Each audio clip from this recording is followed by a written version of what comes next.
Alright, since quarantine's going to be going on for a while longer, I'm just going to keep making more of these things. Today, I'm going to be ranking the Texas Chainsaw Massacre series. This is going to be one of my more predictable lists, but whatever. Starting off at the bottom, my number 8 is Texas Chainsaw Massacre: The Next Generation. Honestly, this is one of the worst horror movies I've ever seen. To the point where sometime last year, I don't remember exactly when, I rewatched it just to see, is it really that bad? Yes it is. My one and only positive in this movie is Tony Perinsky's performance. Nobody knows their names, and that's who Vilmer works for. Oh, that's really interesting. What'd you say your name was? Darla.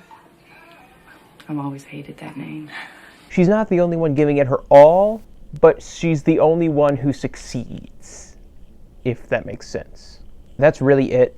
The only other enjoyment you can get out of this movie is laughing at how bad it is. Case in point, Matthew McConaughey. He is the other one who's giving it his all. He's up to 11. It's not working. He's making all these weird noises. Like, there are moments where he gets kind of creepy.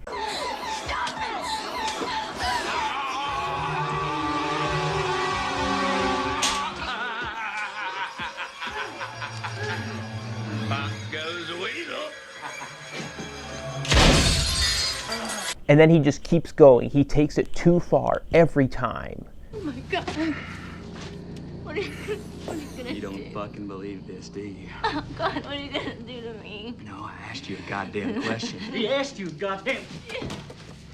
Yeah, I believe it, yeah. There's a bit where he makes Tusken Raider noises.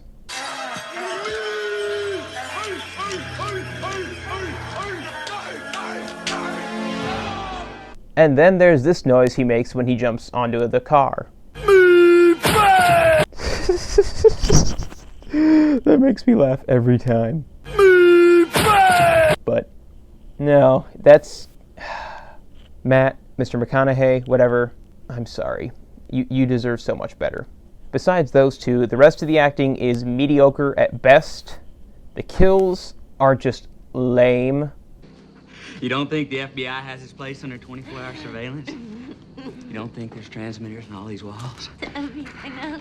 This movie tries for that same get-under-your-nails creepiness that the original excelled at, and it just falls completely flat.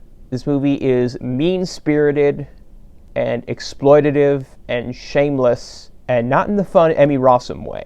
I'm not kidding, Steve. You are dead if he ever lays eyes on you. And I mean dead. I nearly peed myself when you hit him. Well, I did a little. I'm going to cut this one short because I don't really want to talk about it anymore. My score is 0.75 out of 5. Moving on up to the movies that aren't the complete worst. My number 7 is Texas Chainsaw 3D. Credit where it's due. This movie's opening scene is awesome. It picks up like the same day as the end of the first movie, like maybe a couple hours later, I don't know. And the police show up at the Sawyer house. We're gonna send out Jed. All right. Send. Hold up, Barbara. And he gets a good lawyer. Agreed. You did it now, boy. You let that bitch me get away. Then a local redneck posse shows up with guns and Molotov cocktails and shit, and...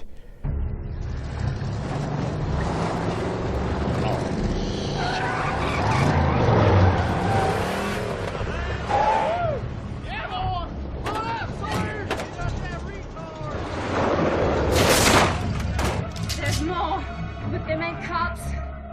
All right, just stay back now, Bird. I got you. We're here to back you up. Yeah, you can start by getting everybody back in their cars and hightailing it out of here. Yeah, that ain't gonna happen. Let's go, boys. Let's see some bitches. Well, they fuck shit up. What are we doing there, Sheriff? Get his ass out! Look, he's bringing his son out here. Bring him out! Let him up! No! About your delivery! No! Motherfucker!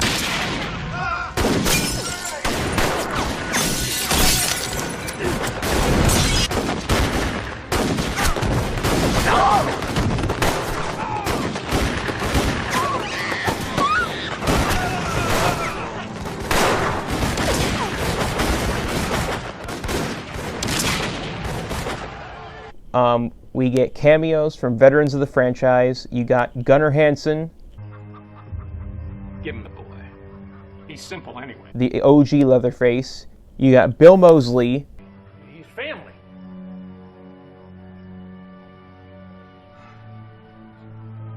who was Chop Top in Part 2.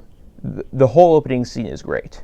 Once the opening scene ends and we jump ahead to the future, that's when things start to suck. First of all, the movie jumps ahead 40 years. In the opening scene, we see a baby He's family. I got control of this. who is the only surviving Sawyer, and we see that baby get adopted by two of the rednecks. Help us. Yeah. Come on. Come here. Come on. Come on. Let her go. Let her go. Come on. Yeah. I got her. Everything's okay.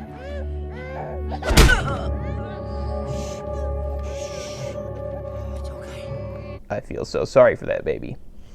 Then we jump ahead 40 years, and the baby has grown up and is played by Alexandra Daddario, who is clearly in her 20s and is written as someone in her 20s. Enough. I wanted to have a Enough. child so Enough, bad, and I Arlene. couldn't. Enough. Why couldn't you tell me? Tell you what. Your mother has a defective uterus. She wanted a kid. End of story. So what? We're not good enough for you now. I didn't say that.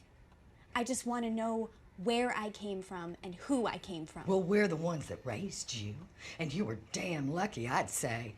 Those people were. I can't even put that into words. There are no Shut up, words for Arlene. that, Heather. Shut up! If I had half a mind, I'd have left you there. I'm out. I'm done. Don't even think about going down there. Heather! Which makes no sense. And also, these are some of the least sensible characters I've ever seen in a horror movie. They accidentally hit this dude with their van. Well, they sort of hit him. It kind of looks like he jumped out, but I'm no legal expert, so I don't know. Anyway, so they offer to give him a ride, and they show up at this massive house that Heather, Alexandra Daddario's character, has inherited. Well, because she's a Sawyer. Once they get there, they hang around for a little bit, and then they all promptly leave to go get snacks or something, and leaving this hitchhiker, this total stranger, behind, and naturally he immediately starts robbing them, and is then killed by Leatherface. Yeah, karma's a bitch. And speaking of the bastard, I do like Leatherface's look in this movie, but I hate that they try to rebrand him as an anti-hero. It's a bold move, but not a good one, not a smart one. And finally, there are a few good kills, there are also a few bad ones. The CG is awful.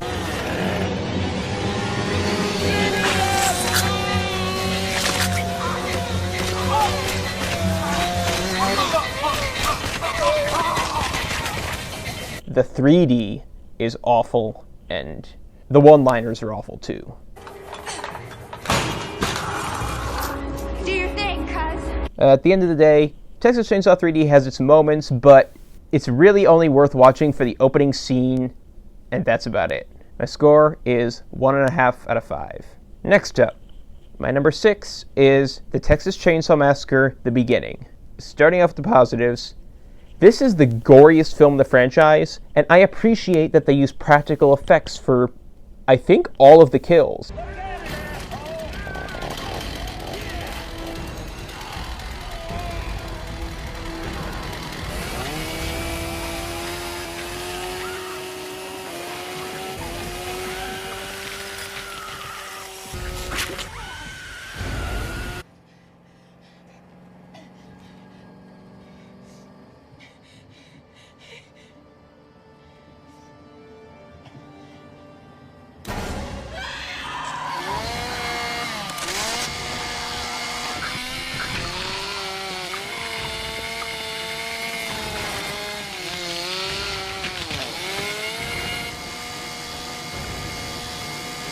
This was after Saw, Hostel, and then Saw 2 had come out and introduced audiences to modern gore. And this movie hopped on that train without hesitation.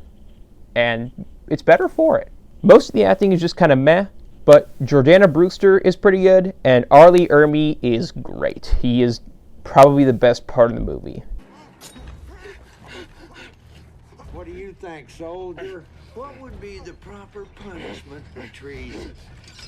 Just let him go, sir. Yeah. I can't make out a word you're saying, you know it, asshole. You're killing him, sir, please. No. Please, sir. Ain't nothing I hate worse than a draft dodging hippie protester. I'm Dean. It was my draft card. It was my draft card. It was my draft card. And you just stand here and let him die. Sir, could you let him breathe, please? And he gets some interesting backstory, so that's cool. And finally, I really like Leatherface's look in this movie. He's got the... I don't know what it's called. He's got the half mask. Get that thing going! Let's go, Tommy! Come on! For most of it, and then towards the end, he finally dons his first human face. And yeah, he looks pretty scary. On the other hand, this movie suffers from a lot of the same problems as a lot of other prequels. Because we've seen all of the Sawyers in the remake, we know they're all going to survive, no matter what happens, no matter how much danger they're in. When there's a fight between one of the dudes and Sheriff Hoyt, you know Hoyt's not going to die, no matter how many times the dude bashes his head against the ground, because he was in the remake, and this is a prequel. And also, the movie has good gore, but it doesn't have the uneasiness the original had. You can tell they were trying. There are a couple scenes where they succeed a little bit, but for the most part, it just doesn't work. And, well, the result is just another ultra-violent, mostly scare-free movie from the early to mid-2000s, which are pretty much a dime a dozen. The lack of scares and tension make this movie pretty boring at times, and it's definitely one of the more forgettable entries in the franchise. And finally, this movie doesn't really do a very good job of telling Leatherface's origin. Well, actually, that's because it doesn't really tell us much of Leatherface's origin. The only origin we get is how Sheriff Hoyt became Sheriff Hoyt, which is actually kind of interesting, and how the family became cannibals and shit like that, and the rest of it's not that interesting. But with Leatherface, we see his birth, and then his mother dies, and then they skip ahead to him as an adult, and he's already like 95% of the way there. So we just skip 95% of his origin. It's dumb. If you like the remake and you're curious about this one, either lower your expectations or just skip it altogether. If you don't like the remake, this one won't change your mind. My score is 2 out of 5. Next up, my number 5 is Leatherface, The Texas Chainsaw Massacre 3. I mentioned that the beginning is one of the most forgettable entries in the franchise. This is the other one. This is the other most forgettable one. On the plus side of things, Ken Foray and Viggo Mortensen are both good. Oh, sweetheart. See what you got. Fuck is wrong with you? Why don't you leave us alone? You're hungry. You ever heard of pizza? I like liver. And onions. And pig.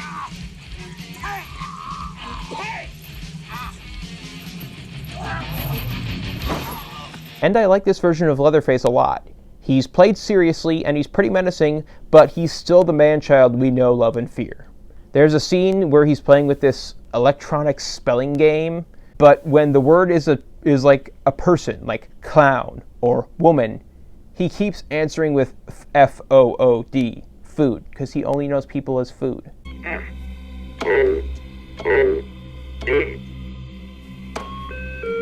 Don't try again. It's honestly kind of adorable and probably the best part of the movie. Oh, and also, he has the most badass chainsaw I've ever seen. And finally, this movie is at least competently made. This movie was directed by Jeff Burr, who pretty much got it by default after it was offered to and passed on by like pretty much everyone else at the time. So it's well shot and it's well directed, so there's that. On the other hand, like I said, this one is pretty forgettable and kind of boring. Kate Hodge and William Butler both give bad performances, and their characters are kind of bland. And she's the final girl. She's the main character. Like The Next Generation, the kills are toned down and lame, and this movie also has one of the worst car crashes I've ever seen. Like, the cars are never even in the same shot. Bad. Overall, this movie is mediocre. It's okay. It's not good. It's not the worst. My score is 2.1 out of 5. Alright, moving on to the good movies. My number 4 is Leatherface. And yes, I said good. Starting with the positives, this movie does a much better job of telling Leatherface's origin than the beginning did, because it actually shows us Leatherface's origin. This movie actually shows us how he becomes the mentally stunted, chainsaw-wielding, cannibalistic man-child we all know, love, and fear. On that note, I do really like the mystery element of who becomes Leatherface. They give us 3 solid candidates. Ike, a violent douchebag with family in Texas. Fuck you! Do that again. I'll turn you into strawberry pie. Bud, a big mentally challenged dude. Jackson! Oh, here we go. Hey, where'd you think you're going, bitch? And Jackson, a fairly nice guy who seems kind of off. I wish I was somebody else. I know a lot of people don't like the final reveal, but it works for me. It's a good bait and switch, because you have Bud, someone who physically resembles Leatherface. He's like the obvious choice. And then it's Jackson. And it works for me, mainly because in the last part, the final act, Sam Strike does a great job recreating the mannerisms and the movements of the original Leatherface, who's walking around a little hunched over, one shoulder a little higher than the other when he's holding the chainsaw. And yeah, he sells it for me. And this movie also has some great kills.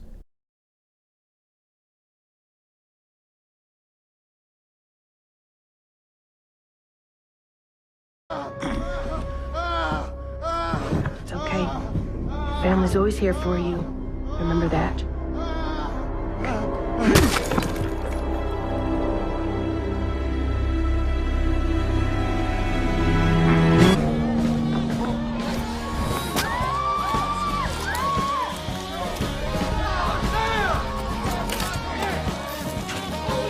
Bud curb stomping Ike is brutal.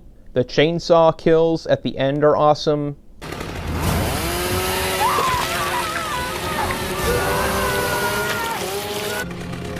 This isn't you, Jackson. This isn't you. It's your crazy mother.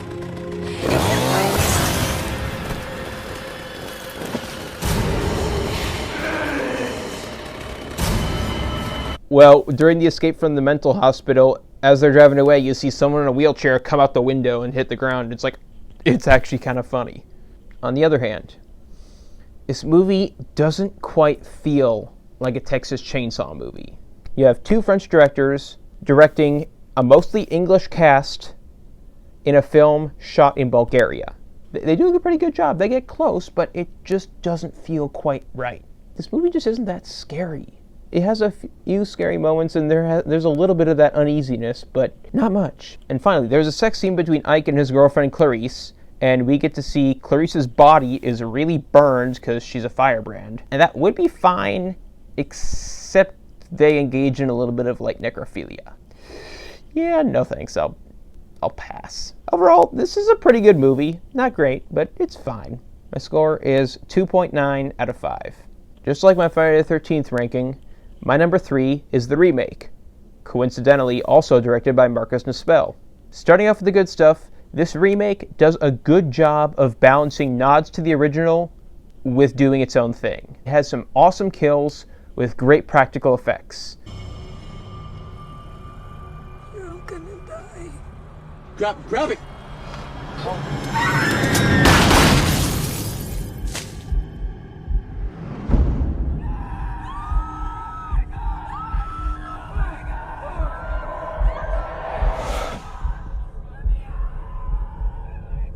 After the slew of Scream-inspired meta-humor movies with PG-13 kills aimed at teens, This was the first modern horror movie to have some seriously gory kills. This was before Saw. This is the first one that did it. And so without this movie, we either wouldn't have Saw or we would have a more tame version of it. And it just wouldn't be the same. Yes, I will rank Saw someday. Maybe sooner rather than later. Who knows? And unlike most of the franchise, this movie is actually scary.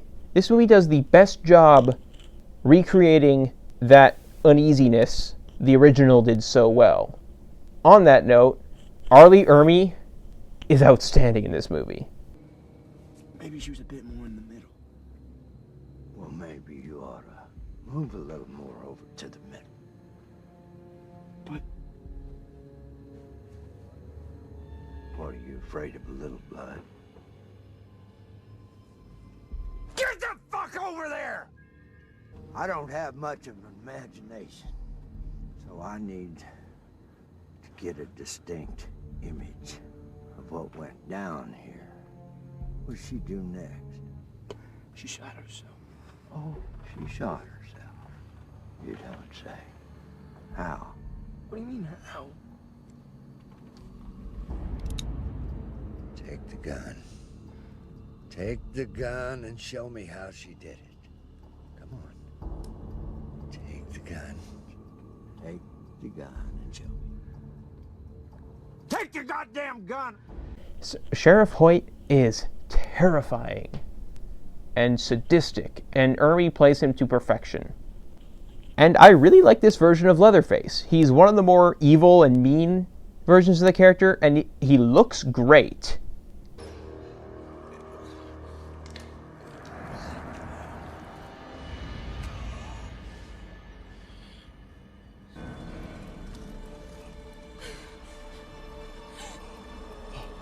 And also, this version of the family has one of the coolest houses in all of horror. It's no Elm Street house, but it's pretty awesome.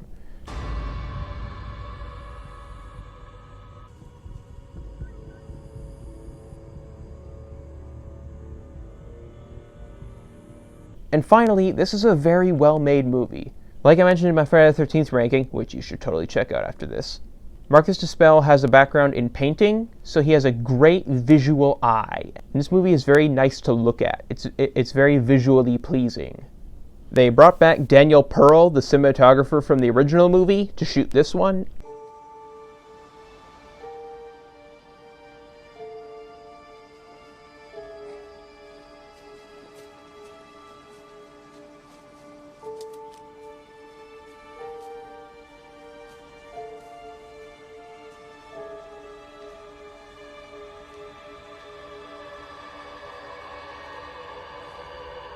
And his cinematography is just as great 29 years later.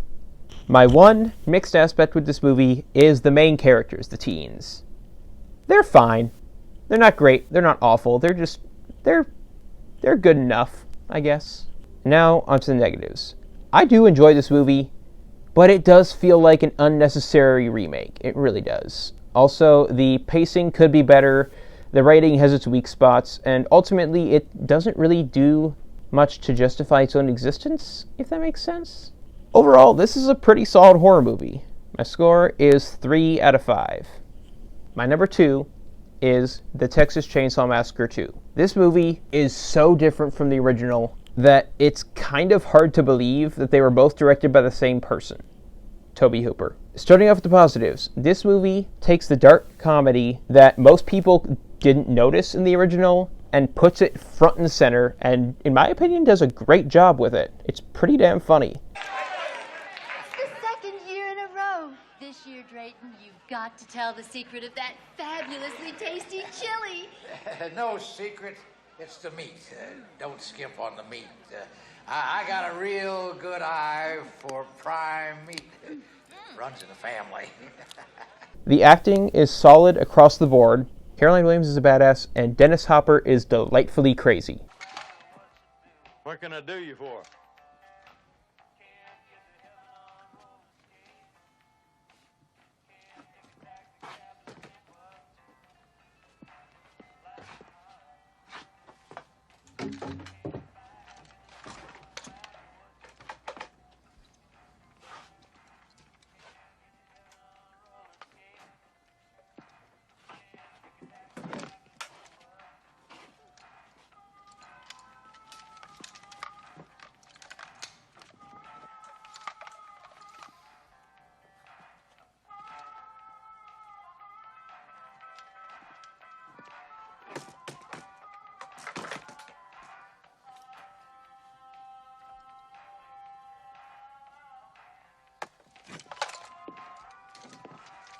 Don't you want to test them? There's gas in them.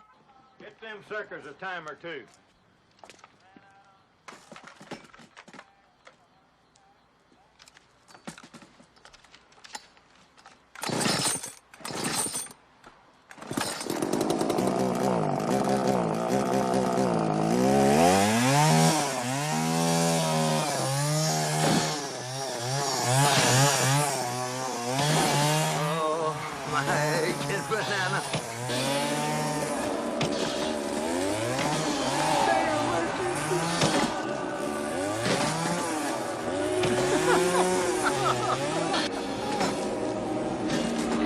Jim Siedow reprises his role as the old man / cook from the first movie, who is now known as Drayton Sawyer, and he's just as great in this movie, if not better. Who sent you? Those sissies over at Del Mar Catering? That chicken shit burrito man bunch? Well, I don't care, you hear? Yeah, that's right. It's a dog-eat-dog world, and from where I sit, there just ain't enough damn dog. You can't stand the heat. Get out of the damn kitchen, huh? Hey, how much? Let's make a deal right here. Real cash money. Just you and me, huh? I don't care who sent you. I'm the Lord of the Harvest. Who's that? Some new health food bunch? Bill Johnson gives one of my favorite portrayals of Leatherface. He shows us a side of the character we'd never seen before and we haven't seen since. And I really appreciate that. All that being said, Bill Moseley steals the show as Chop Top. He is the best part of the movie. E-X-I-T.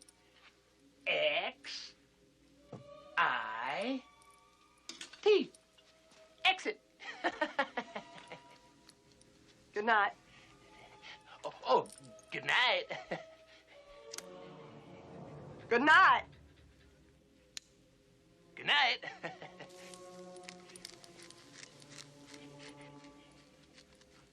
Good night. Good night. Apparently, after he saw the first movie, he made a parody called The Texas Chainsaw Manicure, where he played the hitchhiker. Hey, that's great, honey. We should celebrate. I have not been able to find it online, so I don't know if I'm going to be able to add any footage, but I'll do my best.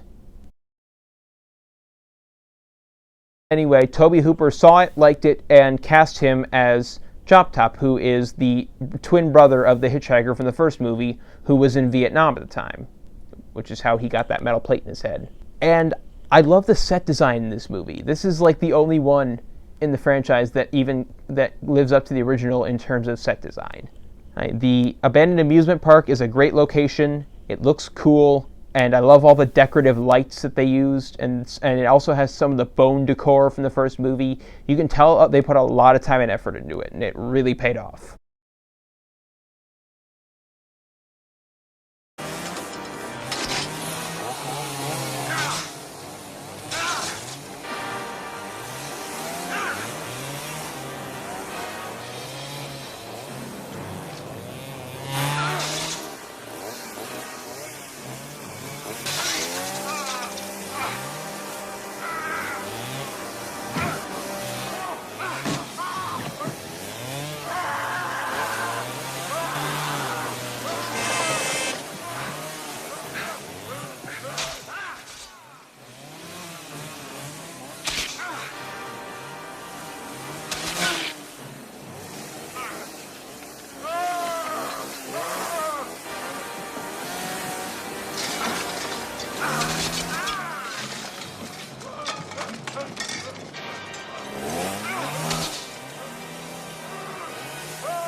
On to the negatives. I only have a couple.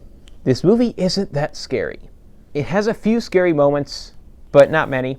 Because they're focusing so much on the dark comedy, making the scariness wasn't really a high priority, but it has a few scary moments. This movie does drag a little in the second act, and finally, this movie does repeat a few beats from the original.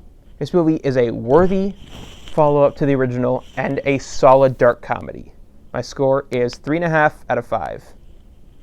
My number one is, and will probably always be, the original Texas Chainsaw Massacre. This movie is a classic for a reason.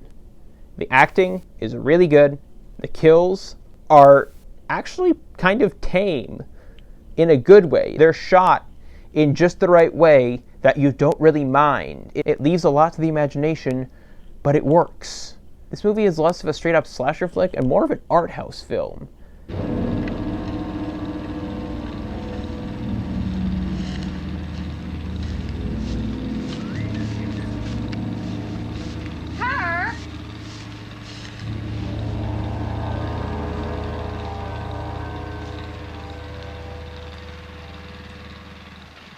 And it works. The pacing is perfect for a slow burn, and the villains are great. They are not motivated by normal things like sex or money. They're just sadistic cannibals who like to play with their food.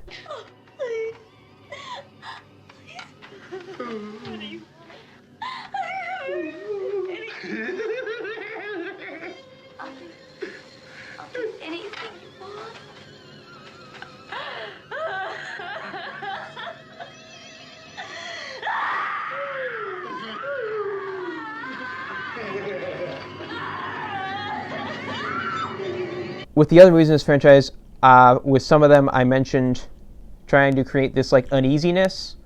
This is what I'm talking about. This is the movie that did it so well. This movie gets under your nails, under your skin in the best way possible.